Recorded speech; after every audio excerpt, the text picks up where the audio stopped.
గురుగారు ఈ మాసంలో మిథున రాశి వారికి ఏ విధంగా ఉంటుందంటారు? విద్య, వ్యాపార, ఆరోగ్యరీత్యా? మిథున రాశి వారికి మే నెల వరంగా చెప్పవచ్చు. చాలా బాగుంటుందమ్మా. మే 15వ తారీఖు వరకు ఏదైతే వారు అనుకున్నటువంటి పనులున్నాయో అవన్నీ కూడా సజావుగా చక్కగా సాగుతాయి. కానీ ద్వితీయార్థంలో అంటే మే 15 నుంచి మరలా మే 31 వరకు ఏదైతే ఉందో కొంచెం మందగుడిగా నిదానంగా సాగుతూ ఉంటాయి పనులు.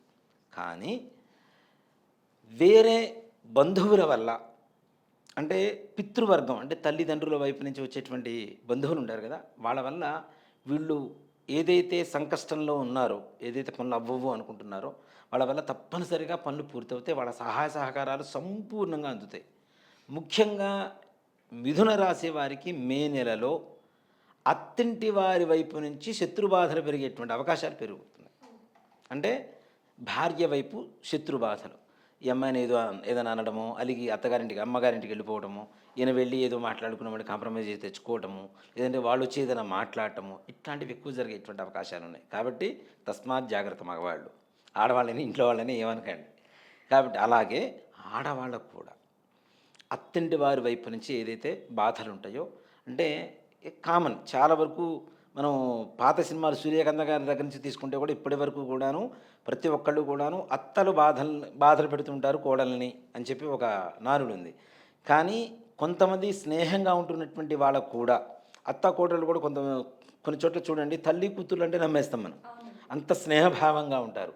అలాంటి వాళ్ళ మధ్యలో కూడాను గొడవలు వచ్చేటువంటి అవకాశాలు ఉన్నాయి. అది కూడాను ఎర్రగా కొంచెం హైట్ తక్కువగా ఉండేటువంటి వ్యక్తుల వల్ల ఎక్కువగా శత్రుబాధలు కలుగుతూ ఉంటాయి. ముఖ్యంగా దీంట్లో ఏంటి అంటే కుజగ్రహం బాగాలేదు కాబట్టి దీనివల్ల ఏమవుతుందంటే కుటుంబపరమైనటువంటి ఎక్కువగా ఇబ్బందులు కలుగుతూ ఉంటాయి కుటుంబంలో. దీనివల్ల ఏంటి, కుటుంబంలో కూడా వీళ్ళిద్దరికీ ఇంతకాలం బాగుంది కదా, ఎందువల్ల గొడవలు వస్తాయి? వేరే వ్యక్తుల వల్ల, అంటే చెప్పుడు మాటల వల్ల ఎక్కువగా గొడవలు వస్తాయి. కాబట్టి ఆడవాళ్ళైనా మగవాళ్ళైనా అత్తగారైనా కోడలైనా సరే చెప్పుడు మాటలు వినకుండా ప్రశాంతంగా వాళ్ళ పని వాళ్ళు చేసుకుంటూ ఉంటే, ఆ చెప్పుడు మాటలు విన్నప్పుడు అంటే ఇప్పుడు మనం చెప్తున్నాం కాబట్టి దాన్ని జాగ్రత్త తీసుకొని ఇవి చెప్పుడు మాటలే, ఇలా రాబోతుంది ప్రమాదం కాబట్టి వీటిని మనం అవాయిడ్ చేద్దాం, దూరంగా పెడదామని చెప్పి ఆలోచించుకొని అట్లాంటి వాళ్ళు చెప్పినటువంటి మాటలు విన్నా సరే కాకతాళీయంగా ఆ సమయానికి వినడం, ఆ సరేనమ్మా అంటాం, పక్కకు తప్పించుకొని వెళ్ళిపోవటం తప్పితే గొడవలు పెట్టుకుంటే అవి ఇంకా భవిష్యత్ కాలంలో పెద్ద గొడవలు అయ్యేటువంటి అవకాశం ఉంది. కాబట్టి తగిన జాగ్రత్తలు మాత్రం అవసరం తప్పనిసరిగా.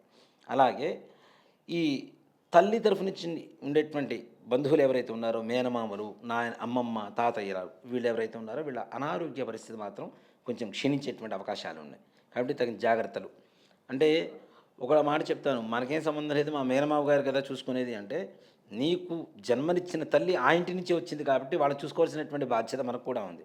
అందుకనే చూడండి ఏం చేస్తాము అంటే, తలకురువు పెట్టే వాళ్ళలో చనిపోయిన తర్వాత కొడుకులు లేకపోతే అల్లుడు లేదా స్నేహితుడు, సగోత్రికుడు, ఇంటి పేరిటవాడు, అలాగే కూతురు కొడుకు కూడా అధికారం ఉంటుంది.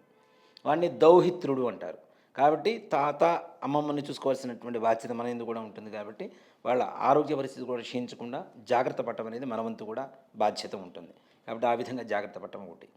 వృత్తి, విద్య, ఉద్యోగాల్లో ఈ నెలలో వీరికి ఊహించినంత మంచి మార్పు జరగబోతుంది. ఎవరైతే గుర్తింపు కోసం తహతహలాడుతున్నారో ఇన్ని సంవత్సరాల నుంచి, చాలా రోజుల నుంచి, వీళ్ళు దాదాపు ఈ మిథున రాశి వాళ్ళు గత సంవత్సరంన్నర కాలం నుంచి ఉద్యోగంలో ప్రమోషన్స్ వాటి కోసం తహతహలాడుతున్నారు. చాలామందికి జరగలేదు కూడా, ఎక్కడో అదృష్టం ఉండి వాళ్ళ గ్రహచార వశాత్తు జరుగుండొచ్చేమో, కానీ చాలామంది ఎక్కువగా ఉద్యోగాల కోసం బాధపడుతున్నారు. వాటిల్లో ప్రమోషన్స్ కోసం, మంచి ఉన్నత స్థానం కోసం.